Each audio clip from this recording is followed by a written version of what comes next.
got 5 minutes. Well, I mean, we can make it way shorter. We don't have to.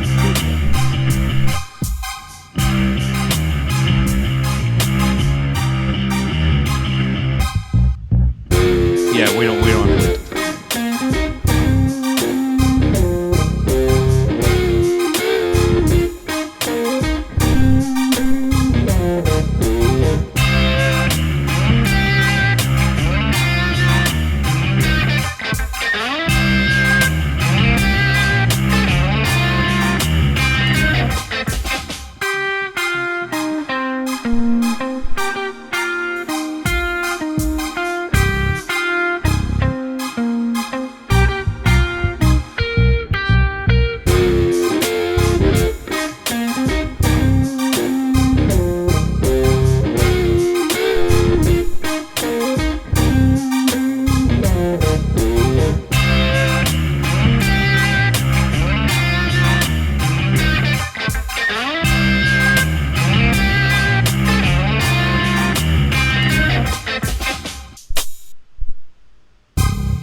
All right, you ready? Here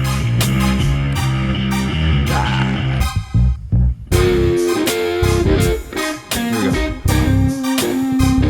5, 4. Just FYI, I sent out a job application to WWE, and they called me back. And we're live. What's up, everybody? How are we doing today? I hope everyone's doing great today. Today is 60-minute suspension. I hope you guys are having an awesome day. Today is Thursday. I'm feeling great today. But yeah, I hope you guys are doing great today. This is 60-minute suspension. My name is Amp. This is my dog, T-Dubs. It's that way. When I look in the screen, because I'm producing and doing the show live, so like when I see it, I always see the mirror version of it. So he's on that side. T-Dubs, how are we doing today? Yo, I'm doing good, man. I'm doing good. Heard some good news, so I'll hold on to it near and dear to my heart. And yeah, it's cool. I like how I did that because you were so pumped and it made the show look so much better. So, anyways, yeah. I'm doing good. I'm happy to be here. Happy to see you, Amp. Yeah, absolutely. So if you don't know what 60-minute suspension is, essentially 60-minute suspension, we talk about all things sports, but it's not just that we talk about the game or we talk about, like break down stats and stuff.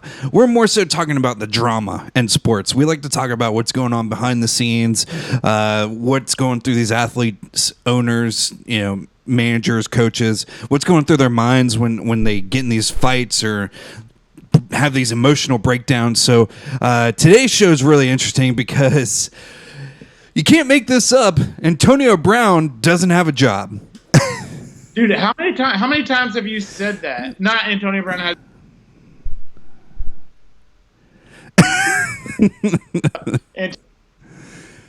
Seriously, it's been like we started this show like at the perfect time, and you know what's funny? I feel like for me personally, I started the show a lot based on Antonio Brown and like his attitudes in the off season and all that stuff. When me and Tyler were talking about this back in like May, with everything going on with the Steelers, my mind was like, there's so many athletes that go through these issues. This would be a great show to do. Just talk about athlete. I didn't know that this would drag out for 4 or 5 months. This is incredible. Like, Antonio Brown's keeping us alive right now, Tyler. Yeah, I mean, he's literally keeping us busy. Something to talk.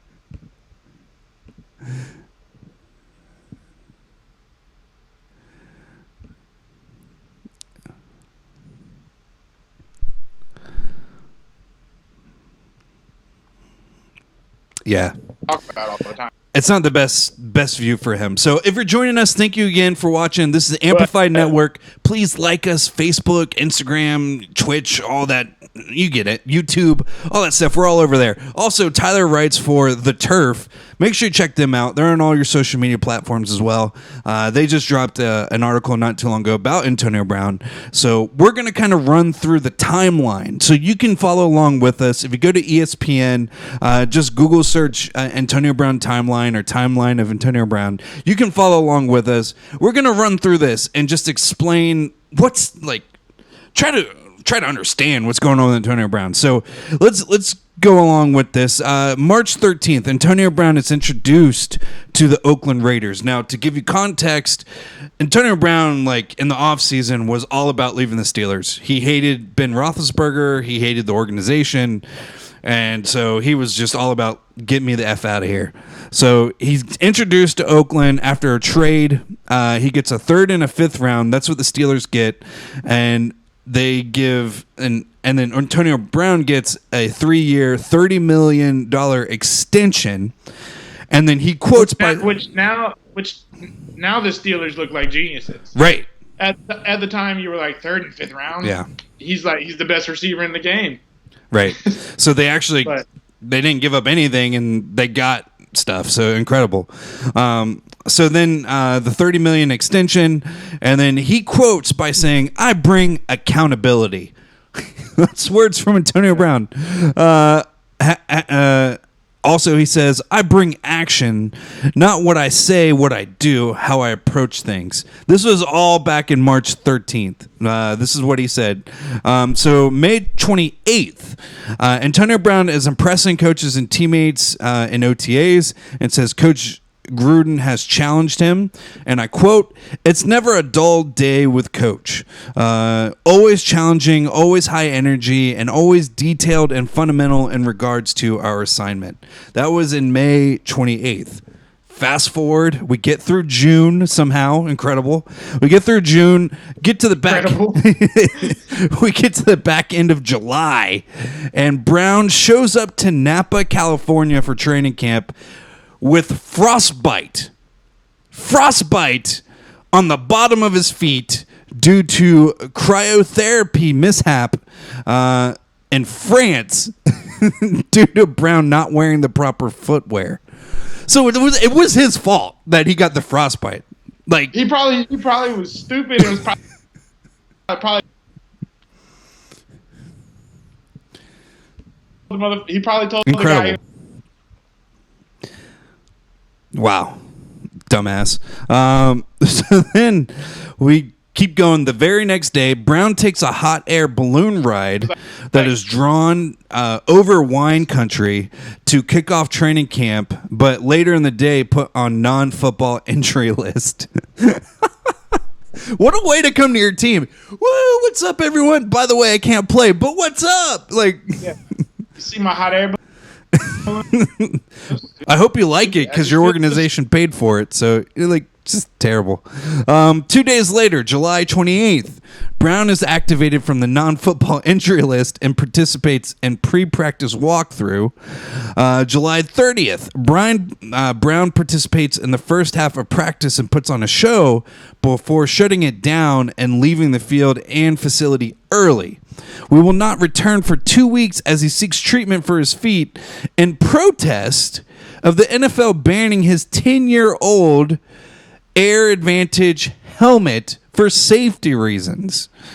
So to clarify, on July 30th, he shows up to practice for the first half of it, like blows up, like everyone's like, "Oh my God, it's Antonio Brown. He's doing what he's supposed to do with frostbite feet," and then leaves early because he gets butthurt over the fact that he can't wear his helmet that's 10 years old.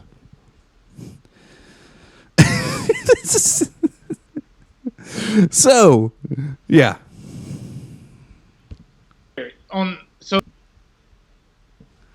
Right. Nothing on the helmet thing. Like, I can't say. Shout out to Corbin, by the way. Thanks for watching, buddy. Corbin. 10 years old. At that. Who? Just dumb. It's just the helmet.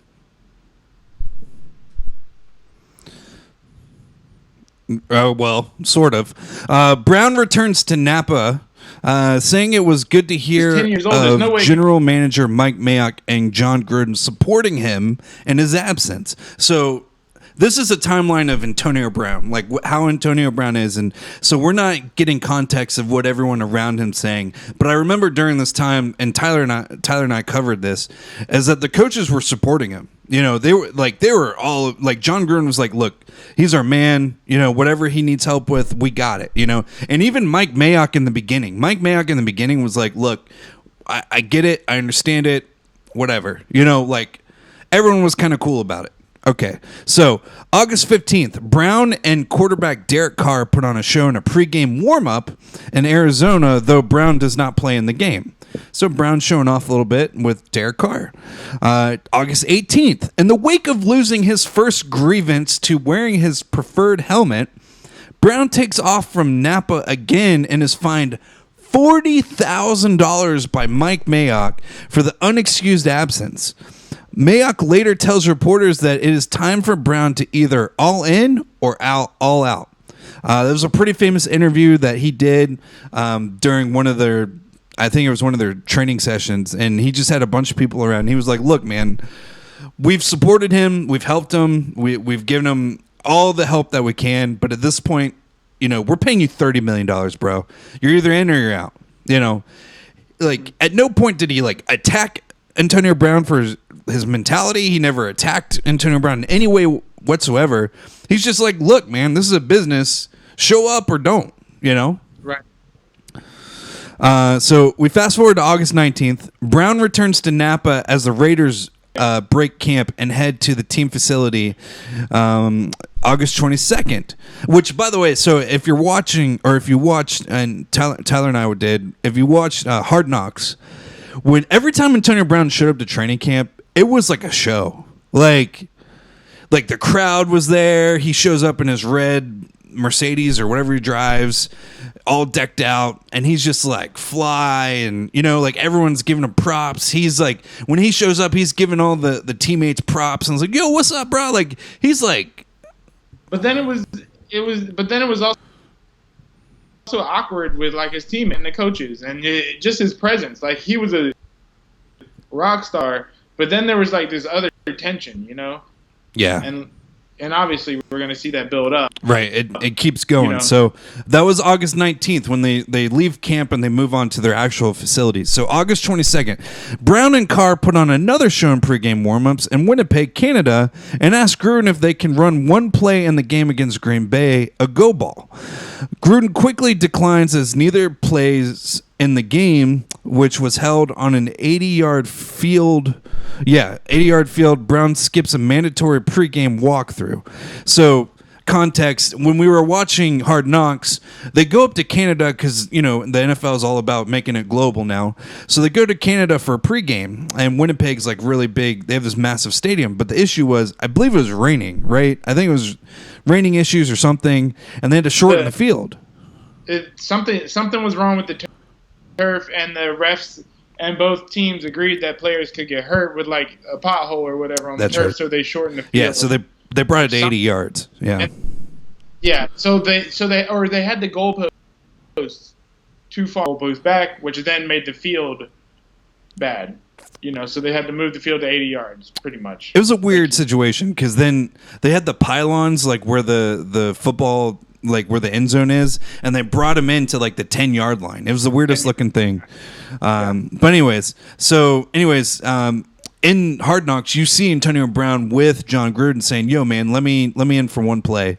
And John's like, no, like, this is stupid. No, absolutely not. So, anyways, we fast forward, August 25th. Brown loses his second grievance to wear his old helmet, but agent Drew Rosenhaus insists that receiver will find a new helmet, get an endorsement deal, and play on. So that's August 25th. Now we're in September. Brown, this is where it just gets crazy. Brown, who once shared a Facebook Live post-game Steelers meeting with Coach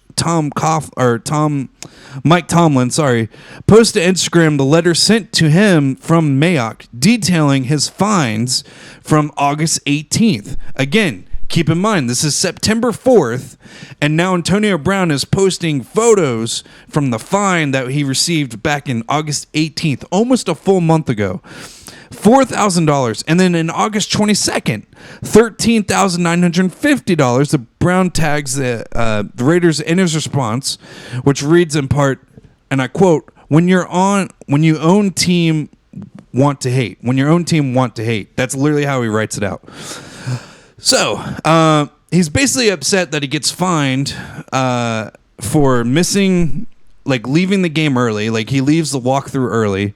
And then also for the unexcused absence. So, for not having an excuse for the absence and then leaving the walkout early, you know, Mayock's just doing his job. Like, anyone who walks out of any type of training situation, absolutely you should get fined. Like, you should be there. You have no physical ailments. Yeah.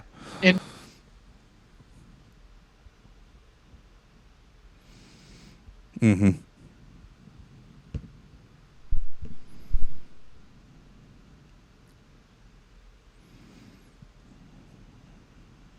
Mayock be to get things. Okay, yeah, I supported you, but things aren't moving. He did everything he could.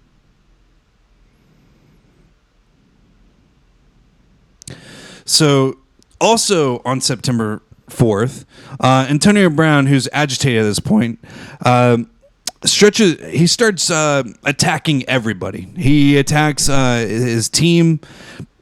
He skips the period entirely. Goes through them half-heartedly, taking some plays off, barking. I'm trying to understand how they wrote this. An agitated Brown who usually stretches on his own during team stretches skips the period entirely before emerging from individual drills. Okay, so basically he was supposed to do drills with his teammates. He totally skipped it, did it on his own.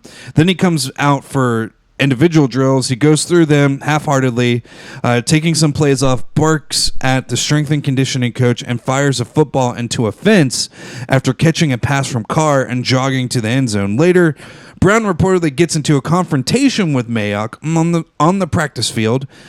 In the locker room, Brown tells two reporters he will speak on Thursday. Later, Brown announces he has reached a deal with Zenith to wear their helmet, posting, and I quote, most calculated move by far. Wow. That was all in one day, by the way. That literally all happened in one day. That was all September 4th. He posts about the fines, and then he just has a really shitty day at practice. All right. September 5th. Report breaks that Raiders will suspend Brown for conduct detrimental to the team, setting the stage for a potential battle over his guaranteed money and putting into question whether Brown will ever play for the team. Quote from Mayock, Antonio Brown's not in the building today. He won't be practicing. I don't have any more information for you right now, and when I have some, it will become appropriate. When it becomes appropriate, you guys all get it. I promise you, but that's it for today. September 6th. This is incredible.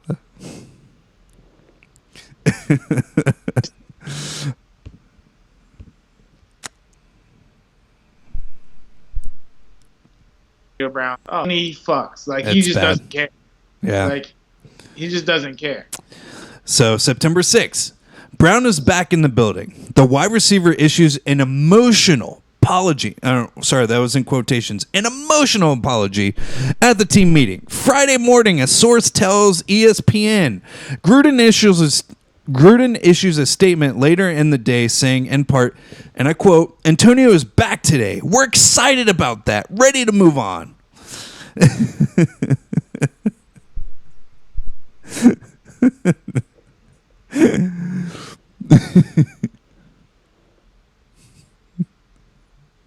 Against Denver Broncos. I love it. And then what does he do? Right. Gruden, like you were saying, I quote, the plan is to have Brown in the lineup, blah, blah, blah. You said that. All right. Later in the day, literally the same day, Antonio Brown posts a YouTube video featuring a phone call involving Brown and Gruden. That phone call was so funny. I loved it so.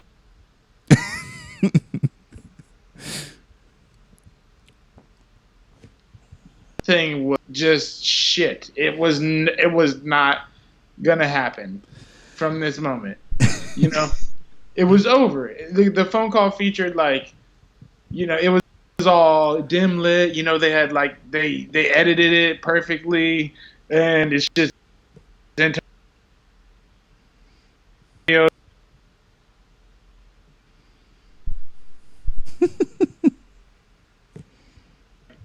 he's like, hey, how's it going? You know, doing this stupid shit. I'm play football. You know what I'm saying? Like that's Gruden's. If you're just joining us, we're kind of running through the timeline of what's going on with Antonio Brown. We'll catch up to the end eventually and explain our thoughts and emotions on it. So, anyway, yeah, we're at the part where John Gruden's phone call with Antonio Brown was posted on YouTube. All right, September 7th, the Raiders fine Antonio Brown again, more than $215,000 for conduct detrimental to the team. By fining Brown, the Raiders void the $29.125 million worth of guaranteed money in his deal.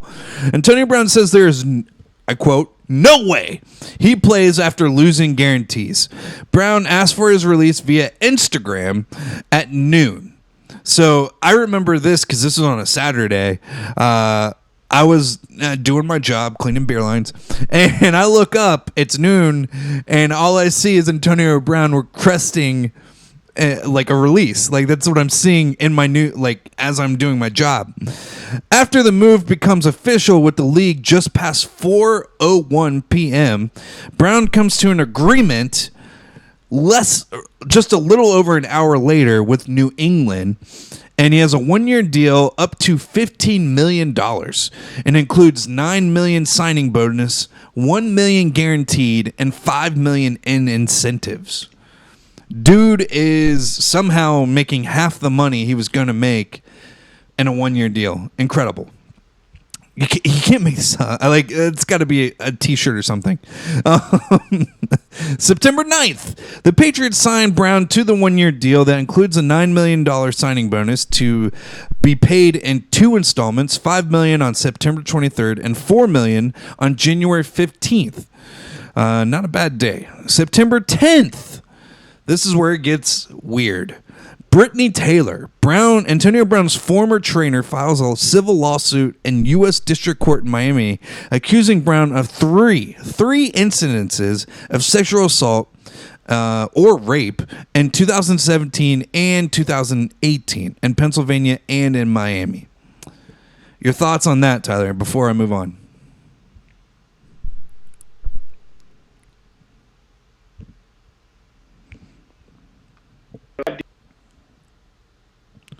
Detail on it. It's kind of disturbing if it's true. Apparently, the courts threw out her. I'm sure we're going to get to this later, but if you're asking me to directly speak on the whole situation, the courts threw out her, case based off of, I guess rape has an expiration date or some shit like that.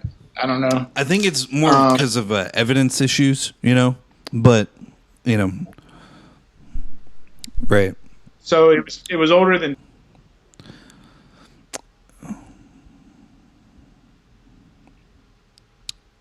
So I guess.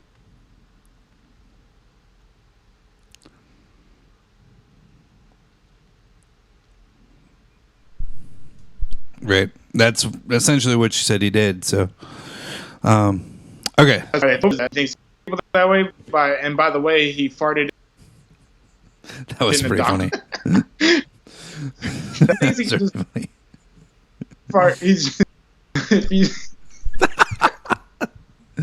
This is a professional show, Tyler. You can't be laughing at that stuff. Serious stuff.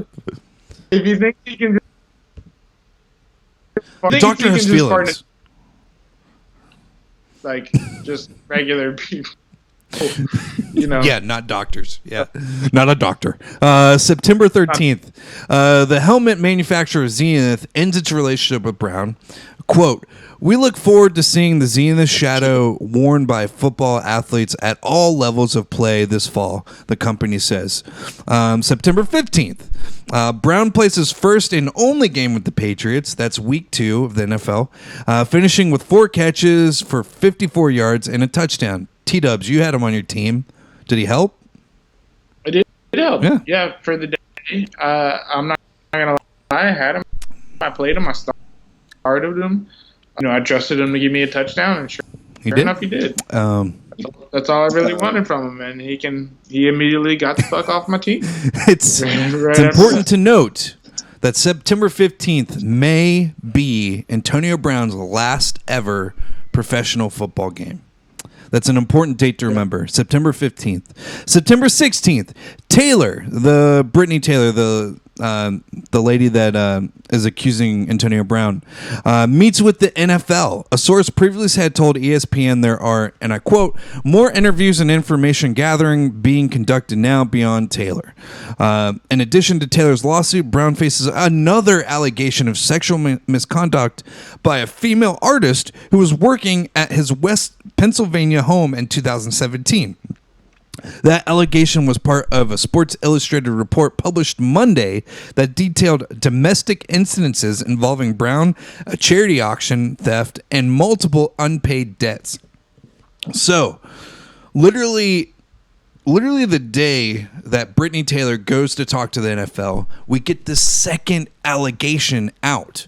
So this lady is literally going into this meeting talking to Roger Goodell and, you know, whoever else about the situation, and then the second story drops. What? This is crazy. There is a God. September 19th. The Boston Globe reports Brown no longer represents Nike. Woo, that's a big one. Quote, "Antonio Brown is not a Nike athlete," end quote. A company spokesperson tells the newspaper, which also reports the spokesperson declined to comment on why or the timing of the decision. What were you going to say? If you get dropped by a company that kept Tiger Woods at his No. That same day, the lawyer. Oh, by the way, let me catch you up. So Zenith drops out. So he's no longer sponsored by them. He's now no longer sponsored by Nike.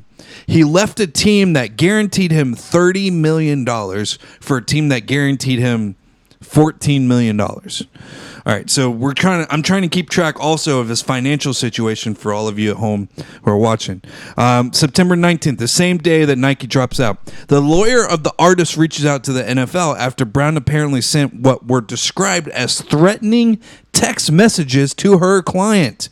The side speaks Friday morning, which the woman's attorney says in the statement that the league pledged, and I quote, "pledged to conduct a thorough investigation under its personal conduct policy," end quote. According to that statement, the league also contacts the Patriots, who then direct Brown to have no further contact with the woman.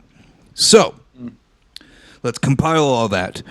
And the same day that Nike drops its sponsorship of Antonio Brown, the lawyer of the second accuser reaches out to the NFL explaining and showing the evidence of Antonio Brown reaching out to their client, basically threatening him. Now, let me kind of show you what they had.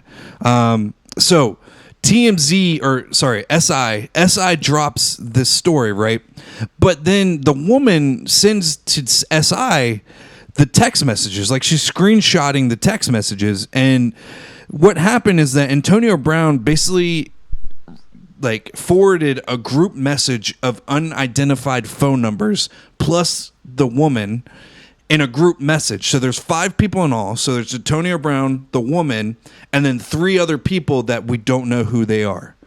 And this is what the text messages say. These are screenshotted text messages. I'm going to kind of paraphrase because there's a lot in here, but basically it says, Antonio Brown says, really sad you would make up bullshit story to the world through thought you had more integrity and respect for yourself. Must be really hard times for you to make up some stuff for money. Super sad. To clarify, the woman has not sued or is going after any of Antonio Brown's money that we know of right now. Like, when she came out to these allegations, it was straight up just talking to SI. She didn't, like, go to the NFL. She didn't go to anyone else. She just came out and just talked to SI about the situation. She hasn't asked for any money or anything like that. Okay, so we continue on. Antonio Brown says, this girl who unfinished my painting in my room from super broke girl with a lot of kids, such a shame. This her and text Eric B. Let's look. This is weird because this is how Antonio Brown writes. Let me just say where he says, where it gets really creepy. Eric B. Let's look up her background history, see how broke this girl is from basically cried broke for opportunities I let paint my room, couldn't finish. I flew out now to hear this, so sad. I'm sorry, it's really kind of hard to read his choppiness. So he writes that to some guy named Eric B saying, let's look into this woman. Then right after that message, well, a couple messages later, he took a Snapchat of her Instagram with her 2 children in it, in the group chat. How fucking creepy is that? Then he goes on, Antonio Brown says, those her kids and IG, Eric. She's awfully broke, clearly. Whoa. So then we're going to assume this next text message is from Eric B. We're just going to assume because it seems like he's responding to what Antonio Brown's saying. But this is what it says. According to that post, she was going for a Meek Mill rally. I can reach out to his team tomorrow and see if anyone knows her. She seems like a celebrity groupie. What? What? What are you, the FBI? What? How messed up is that? How messed up is that? So, to clarify and to bring everyone back to ground, Antonio Brown, the reason he's getting sued is because of sexual assault on 2 women. And then he's also getting sued because he has unpaid debts to the painter, assumably, is what she's saying, that he never paid her for her services. But then she also says that he came on to her.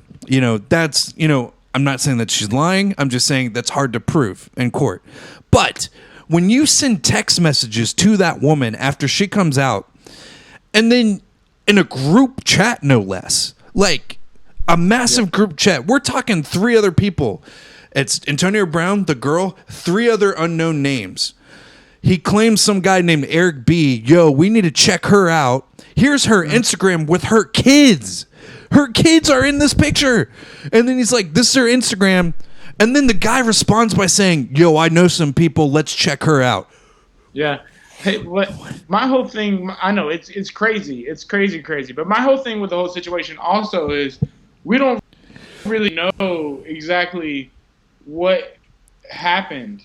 If a guy hits on you, what is that? Like, what does she mean by he came on to her? Like, what does that mean? We don't know. And, maybe it's none of our business. And if she wants to keep it private, then she can keep it private. But if you want to really out this guy, then go for it, Don't just say he did some bad things to me but I'm not going to tell, I will say this though, because if you're not going out after a monetary reason, I don't think you should have to like full blown. I don't know. I just feel like if you're gonna go after him, go after him. Yeah. And shut the door, slam the door on him. Like, don't just tell Sports Illustrated he touched you inappropriately or something like that. I think I'm sure there's more to it. Right, and I think as this story progresses, I think eventually she's going to look for monetary gain, because she says in the statement that he didn't pay her for her services. So at some point she's going to be like, all right, so pay me for what you owe me plus interest because I got to go through this bullshit. See, I mean, clearly there's going to be an investment at some point, but as of right now, it's more so just, I don't know. I don't know. I wish I could explain it more, but it's really creepy that a professional athlete sends pictures of children to his boys. That's kind of weird.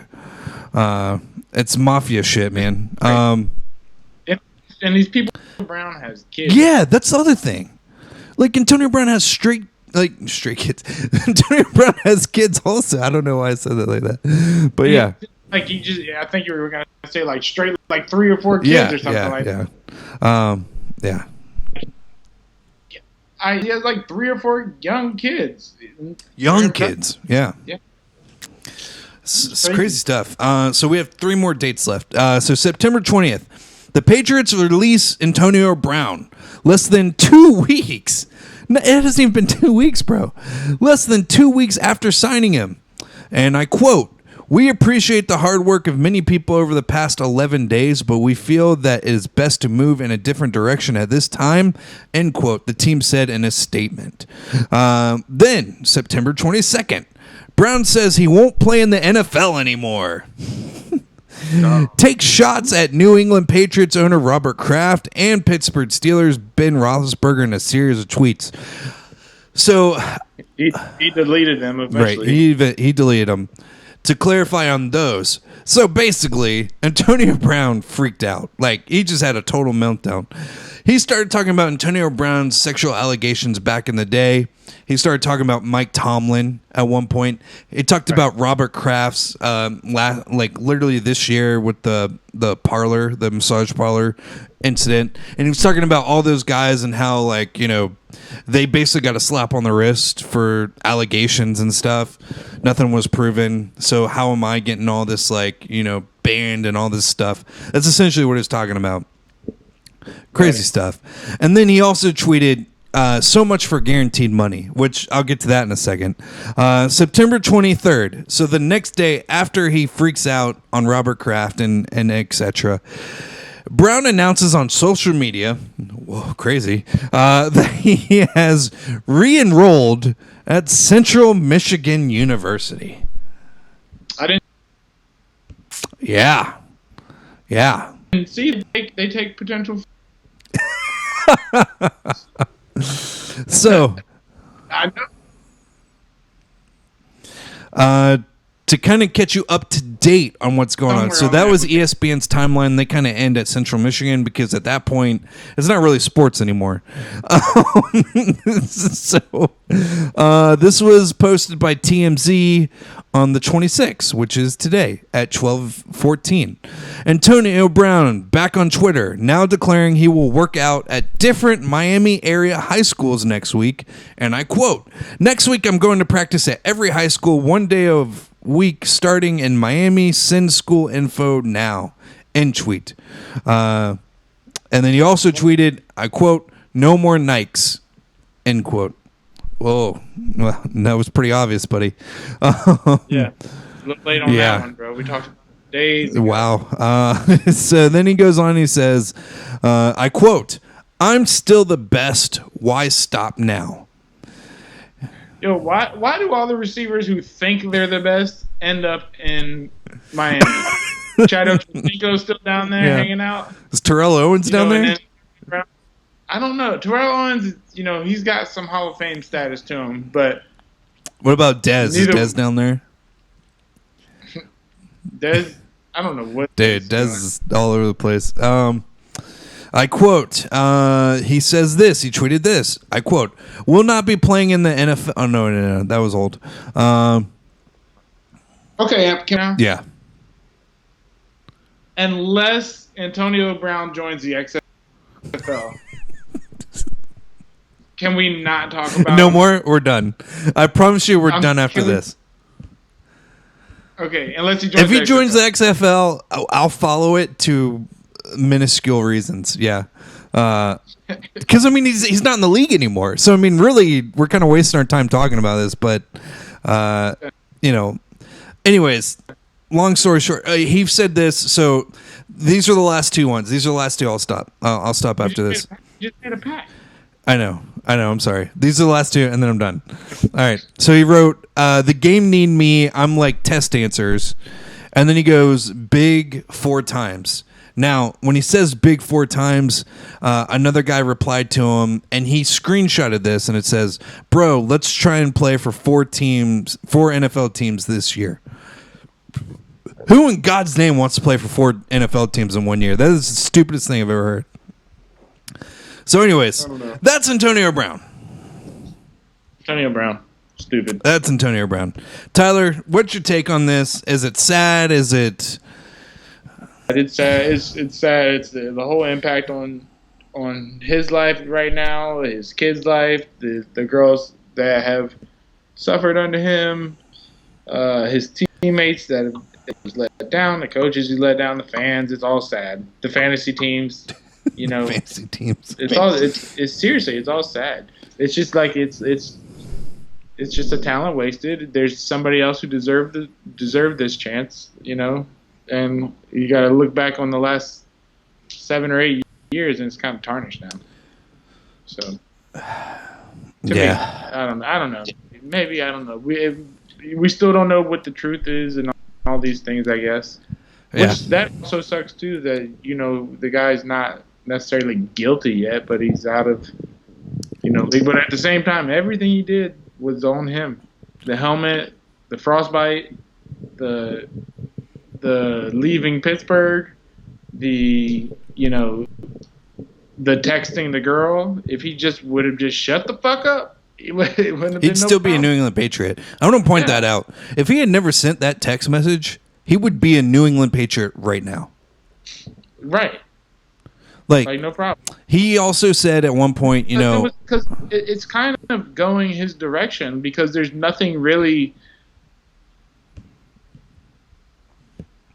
Unfortunately, there's nothing like substantial to like at this moment.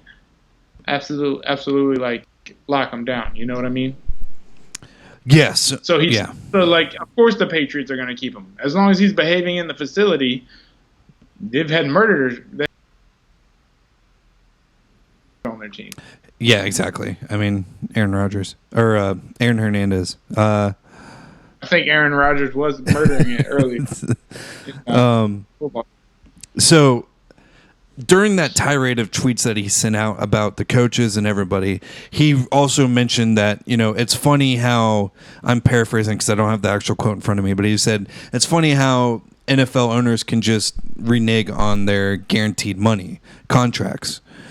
Mm-hmm. But in my mind, it's like, bro, you're not employed. Like, that money was guaranteed if you stayed with the team. Like, if you were on IR, and you wrote IR, like, you would be guaranteed that money no matter what.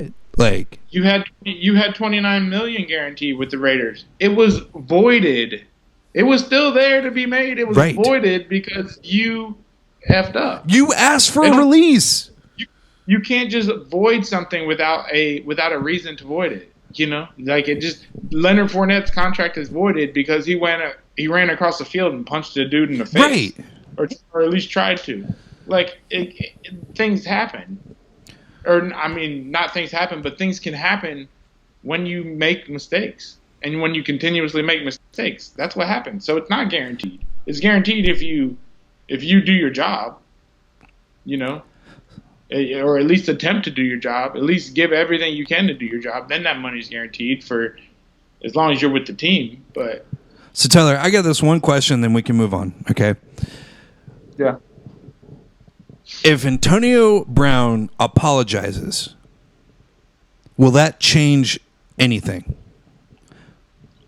I mean, what is that? I don't know. Like, if he owns up to anything, like if he just says, "Look, I fucked up." It's not up to me, but like. No, I know it's not up to you, but I'm asking, like, do you think if he came out and he just like, "Look, I'm sorry," or if he just says, "My bad," the victim, I think it's up to the victims and how they pursue this. So if they're willing to accept an apology. Well, I'm sorry, I didn't mean by the victims. I meant like from an NFL standard. Sorry. So like if he came out and he was just like, "Look, my bad, I'll shut up," or like whatever, like Is there any basically what I'm getting at? Is there any chance? Is there any possible way we see Antonio Brown in the NFL this season? Well, he's not on the exempt list, right? So he's still a free agent. Yeah, definitely. I mean, there was talk about people picking him up. People did inquire about him. Actually, Drew Rosenhaus said that almost right after his release, teams have inquired about him. Yeah. So it's not like. So if they're asking about him, they can sign him. They can play him. He's able to be on a team right now. So, yeah, I guess there is a chance he plays this season. Well, all right. Let's keep moving this on because. So I guess maybe we may talk about him again. I'm hoping. I'm just kidding. Come on, Antonio. Anyways, so let's move on. You know what? I know I said I want to talk about the social media thing, but we're going to skip on that because we just don't have enough time. That took way too long. But I do want to talk about the California thing. So we're skipping. You know what I'm talking about, right, Tyler? We're skipping. Yeah. Okay. So if you didn't keep up or, through all the Antonio Brown drama that was flooded with ESPN and stuff, there was a little awesome news story that came out of California. And if you weren't paying attention, you definitely missed it. This came out on September 11th. California, the state of California, is trying to pass a law or legislation bill that states that NCAA players can earn their own money through endorsements, basically selling themselves to any endorsement deal and make money off of it. Now, obviously, the NCAA is not happy about this. They're not going to endorse this idea. They're not even remotely, even considering the idea. But California is really making a major push for this. What was really cool in my research that I found, back in... there was legislation. So this bill was a liberal-based bill. The bill garnered little resistance from Republicans. So even though that this is mainly a liberal ideal, the Republicans are not against it in California. They're kind of 100% behind it. And when they went through the local government process of this, it went through unanimously. No one said no to this. So right. It's happening. Also, it's also picked up speed. It's happened here in New York as well, and then before this, I believe a senator in North Carolina, a Republican senator actually, proposed that players at least be tax exempt, which means they just don't have to pay taxes, which isn't that big a deal, but still, how are you tax exempt but you don't have a job anyways? Yeah. I mean, I know you still get taxed on certain things, but so this is okay. And I don't want to get in the debate itself because me and Tyler, we're kind of saving this debate for one specific show, I guess, or just saving it for another day. But from an NCAA perspective, right? What does this mean for them? Because the state of California, it has at least 23 California institutions participate in the highest NCAA Division I area. So 4 universities are members of the high-ranking Pacific 12 Conference. One of the leagues is in the Power 5 Conference and are the most fluent and powerful in the NCAA. I think. Yeah. I mean, I think it's they got a lot of they can crack their whip, California, because like you were just reading off the powerhouses there: USC, Stanford, UCLA, Cal, freaking. You can say San Diego State. They're not a Power 5, but they're still in it. You can start naming schools. You can, San Jose State. There's a ton of schools in California. You know what I was thinking the other day when you told me about this? It was what if they just created their own conference? Right. There's so many teams in California. They could probably pool 10 very solid teams in their conference. Just do endorsements, get the best players in the country to come to their California conference, CCA, California Conference Athletics or some shit like that. And they could probably just run for a while. You know, who wouldn't? Who would? And plus, we're talking USC, UCLA. You know, Yeah, this is California. These, they already are pretty good schools in Stanford. And pretty good schools. They already, recruit really well. They already get some of the top recruits in the nation. You know, USC tends to get, every 10 years they'll probably get 2 of the top players that's, in high school football. Same with UCLA. I mean, not same with UCLA, but UCLA does have. So imagine being able to give the first, second, third, fourth, and fifth best players in the nation into your conference, and then, because they're getting paid. It'd be easy. Because they're getting sponsorships. Yeah. They can Nike, shit. They could Gatorade, anything. Yeah. Anything. It doesn't have to be the schools or anybody. I mean, even T-shirts, T-shirts. Yeah. You can make it into fads. Like, let's say one player wears, a bandana, and then you put like his head on it, like his actual face on it. He can make money off that, And not to get like down that rabbit hole of debating like NCAA's issues and stuff, but this specifically, I think, is an awesome move for college football. But if you look deeper into it, there's other people around just sports in general that are not with this idea. They absolutely hate it. And one of those people is the famous Tim Tebow. Tyler, Right. Did you get a chance to actually watch that video on First Take? I did. I watched it a couple times, and like he's very heated and passionate. And even Stephen A. Smith at one point says, "Oh, that's a fair point," which he does make a fair point towards the end. But I think what he says towards the end, and I'll let you kind of go through the speech, and I won't ruin it. But what I think he says towards the end is very minimal to the whole point of everything. Yeah. While it does have like some, oh yeah, I understand that, but really, dude, you're gonna hold that and like hold people back from having, from profiting and from bettering their lives and bettering their families' lives because you want to hold, tradition, Right.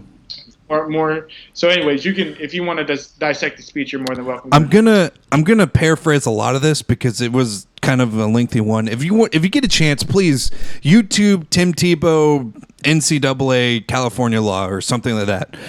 Just kind of finagle the words. You can do Tim Tebow First Take California, something like that, and I guarantee it'll be the first thing that comes up. But anyways, it starts out and he says like this. This is kind of weird how he words it. I feel like I have a little credibility and knowledge about this because when I was at the University of Florida, I think my jersey was one of my top selling jerseys around the world. Great point. Absolutely. Like, he makes a huge point right off the bat, and I get it.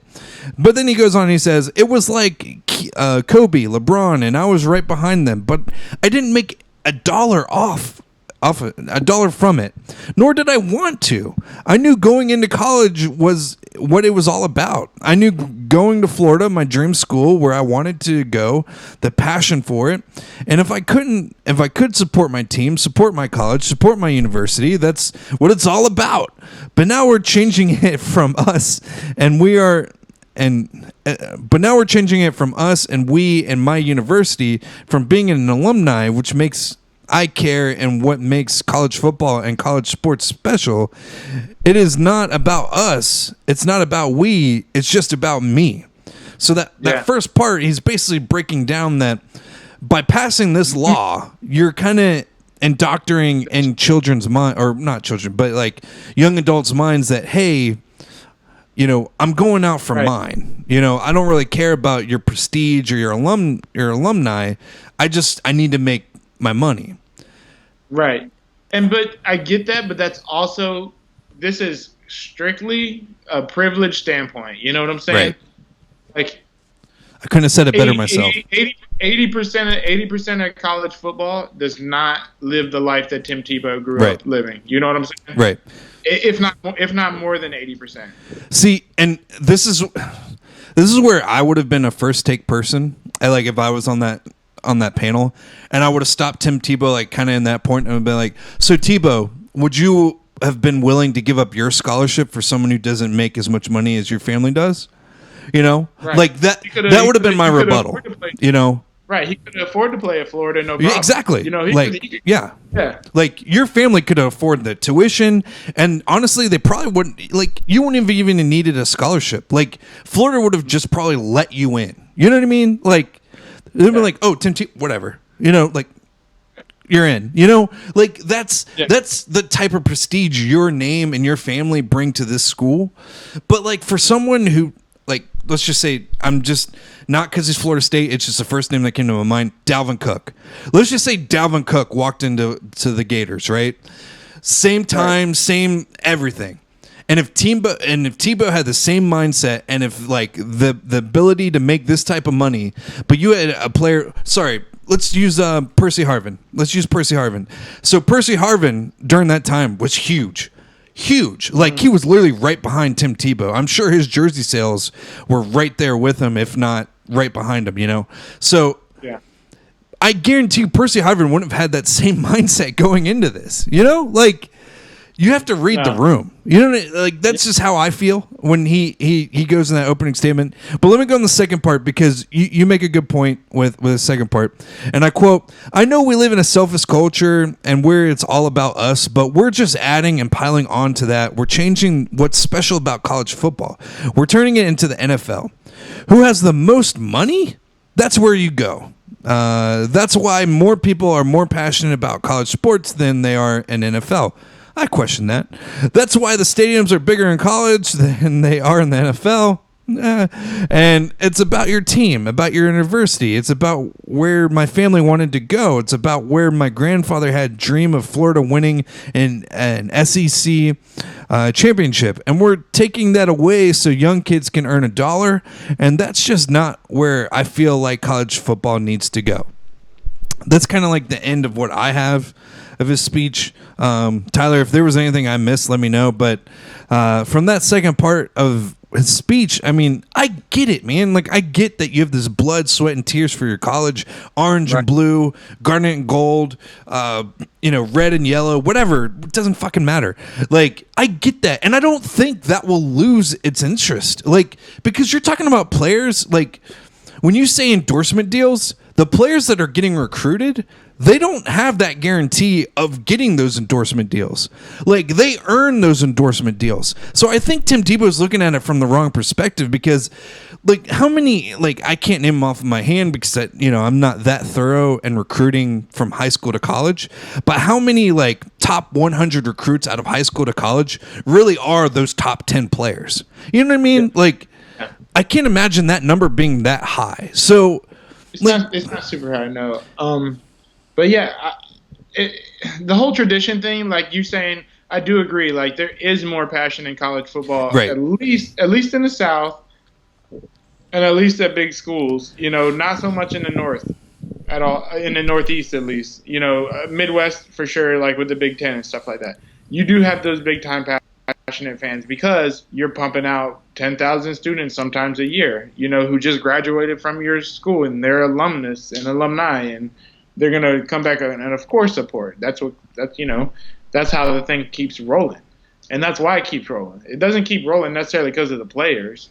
If you have a successful team, sometimes you can have one of the best teams, but nobody knows the players. So it's all about the fans in that situation. It's all about the returners. So that's where the tradition comes in and everything like that. But basically that's never going to go away. So no. Pay the players, It's never going to go away. It may fluctuate, it may diminish, it may but that's not because you pay the players. It's because, football in itself is becoming like a sport that's kind of on a downward trend, not because, and nobody wants to go sit out at games anymore. No. I mean, I do. I mean, it's fun. It's a great atmosphere, but then also like, I kind of want to go watch it at a bar so I can have some wings and a beer, and then I got 50 people behind me rooting, let's. Yeah. And now I get 10 views instead of 1 or 2 or 3, sometimes. If you have the Jags game, you get pretty good views. So overall, let me give you some stats real quick. So California, we were talking about this earlier. California has 58 NCAA schools. Like we were talking about the bigger schools, but in full grand scheme of things, if this law gets passed, 58 NCAA schools are a part of that NCAA umbrella. If this law, this rule gets passed and California implements it, NCAA will null and void all ties with California, the whole state, the entire state, even if schools are a part of it or not, even if they allow their athletes to do this or not, because we're talking about the smaller schools too here. We're talking about D3s, we're talking about D2s. These schools in the lower district, they're not going to get endorsement deals, man. Like they're not going to get, those Nike deals or those, Under Armour. They might get small deals, they might get, that one guy who's your running back who's an all-star athlete who can't make it to D1, but he's like a freaking all-star in D2. Like, right. Yeah, we'll give him, a couple bucks here and there. But D3, anything below that, private schools, they're out, man. Like, they're not, well, private schools don't matter anyway. But D3, like, they're out. Like, they're not going to be a part of that umbrella. So this is where the sad part of this deal comes in, because we're thinking about grand scheme of all student athletes. And that's how NCAA, and that's what I give NCAA this credit. They see every single athlete or every single student that competes in sports as a student athlete. Every single one. Doesn't care what level you're in, female, male, transgender, doesn't matter. They don't care. If you're playing a sport in college, you're a collegiate athlete and you're under their umbrella. Now, the flip side of that, this is where I told you, I know we're running really long on time today, and bear with me, Tyler, because I'm on fire today. But this is where NCAA comes in. NCAA makes, this was in 2017. 2016, 2017. NCAA brought in $1 billion in revenue. This is a nonprofit organization. They brought in $1 billion of revenue. Their president makes $3.9 million as of 2017. He makes $3.9 billion. The NCAA on their website guarantees that they pay more than 350 student athletes.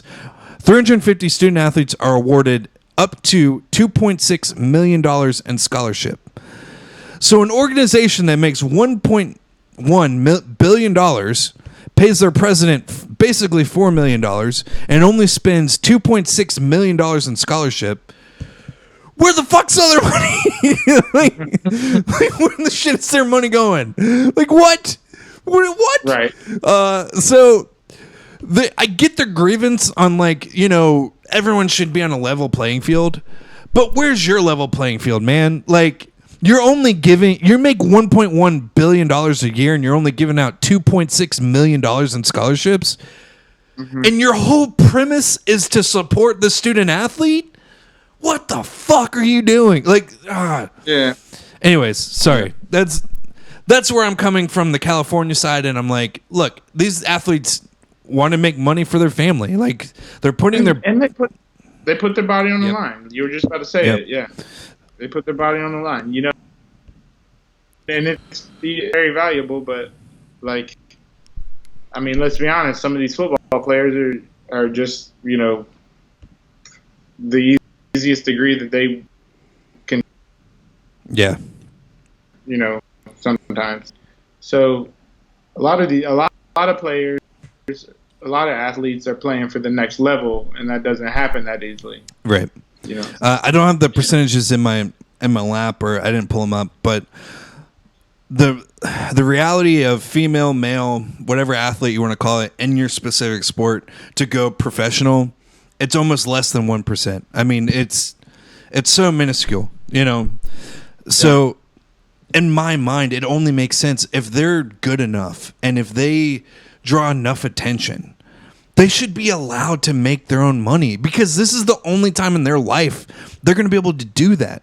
And I'm so tired. Yeah. By the way, I'm tired of, like, Tebow and all these other people using the excuse, they're amateur athletes. Dude, the XFL, what do you think that is? That's not professional sport. Like, You know, I mean, all these other minor that's leagues, like literally the baseball is the best example. All the minor league players, they're not professional athletes. They're technically amateurs. Like, they're making money. I think they're technically professional. Okay.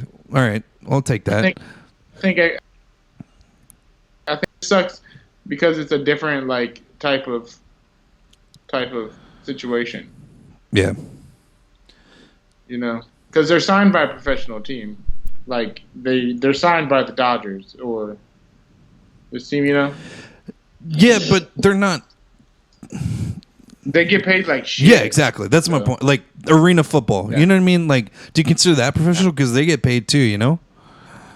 Yeah, I would consider arena professional based off. You know, they kind of have their own league, and they on an adult level pass any kind of educational, you know, stand. They also get paid, and I don't know what qualifies professional. I'm just spatting off shit that that I'm thinking is So, anyways, so to give you guys context of what's going on in California and the NCAA. I mean, 2-3 years from now, you might see a couple states dropping out of the NCAA. Interesting stuff to keep an eye on. So, I think it'll be a big wave. You know, I just think it'll just take over. yeah, hopefully, I hope so. It's a good move, California. Nice move.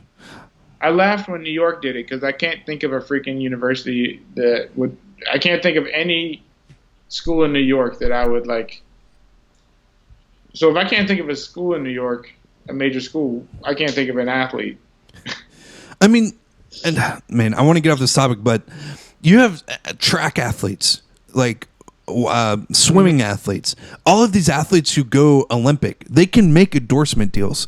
Like the whole concept For sure. that NCAA is saying, you know, they're looking at it from a basketball and NFL perspective. They're not looking at it from all these other smaller schools. Like these guys who are running for the Olympics, who are, you know, competing at these world trials and stuff like that. Dude, they can easily make bank off of, you know, these smaller sponsors. I'm sorry, I'm moving on because like it frustrates me that they're only seeing it from a male basketball and male football perspective, and it's so much bigger than that. It's so much bigger than that. Anyways, All right, we gotta make fantasy. yeah, quick. real quick, we gotta knock this out because you're about to fall asleep. So Tyler and I, we're gonna go through the season of our fantasy league. Tyler, just real quick, how do you feel about last week? It was week 3. You're sitting at what? 2-1, 3-0. No, you're 3-0. I'm 3-0. Yeah, you're 3-0. dog. So, how are you feeling? Yeah. You're number 2. Took out the commish this week or last week. Excuse me. You Yeah, I did it week. this week. Yeah. Yeah. So yeah, I took him out last week. I felt good. Beat another strong team, Mighty Crispy or something like that. Got some good names in the league. You know, when you sit there and break them down. Mighty Crispy. Oh no, wait, no, I beat Jared Goff in the cup. Yeah, that's it. or Yeah, whatever. that's a good team. Yeah. So, anyways, I thought it was a good game. You know, I kind of pulled away from him. Actually, I stayed away from him. But he got closer at the end. I think it was the closest it was the whole time was 14 points, and that was at the end. I got a matchup recap of a B+. Nice. Russell Wilson went off for 45 points. Mark Ingram, of course, had a strong day for 35 points. And I had Tyler Lockett on the bench. He had 32 points. And Austin Hooper on the bench. He had 24 points. So I definitely left 50. Well, for me, it's been a little bit of a roller coaster ride for running backs for me because I went really hard on the wide receivers this year. So my running back system is just all out of whack. And I actually started San Francisco's Raheem Mostert. Mostert. He had a really good game last week when Tevin Coleman took a break, but then the week when I actually started him, he did absolute shit, and there was no one on my bench that could have done any better. Essentially, he was my best backup running back that I could have gone with. But I did miss a big opportunity. I have a tough choice, man, because Darren Waller and Greg Olsen. Greg Olsen was playing against Arizona. That's why I picked him up off waiver. Arizona's shitty. He had a good game. Yeah, he had a good game the week before too. I think he caught a touchdown. Yeah, or at least he had 100 yards. I don't know if he got a touchdown or not.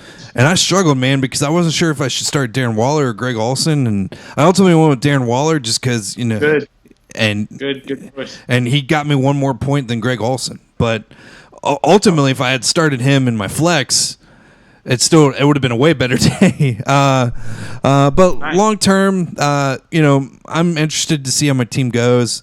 I've said it from the very beginning. I have probably one of the most just risky teams I've ever played with in my life, and I think in the league I have probably one of the most riskiest teams. I still have AJ Green that I'm hoping recovers from his injury, because if I have him and if he comes back, it's a contract year for him. So if he comes back and he wants to show off, I'm going to have Julio Jones, Mike Thomas, and AJ Green. Suck my dick. Yeah. So that's where I'm at. Sure.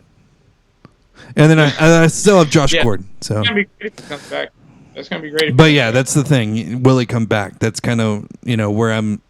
All my hands in a basket are. And then I was able to pick up Dak Prescott, and that's been my best waiver pickup by far. He's done nothing but score in the 20s. I mean, literally high 20s this whole time. So he's done absolutely amazing. This week is interesting. Actually, I don't know if you knew this, Tyler. I traded away Devontae Freeman for David Montgomery. So both shitty running backs. Neither of them are really that good. But I think David Montgomery has more upside in the long term. So yeah, probably in the long term. But there's still Cohen there, and then another running back, right? There's still, and I think, is it Mike Davis? I think they still have Mike Davis there. But when I was looking at their schedule, David Montgomery has one of the easiest back-end schedules of running backs.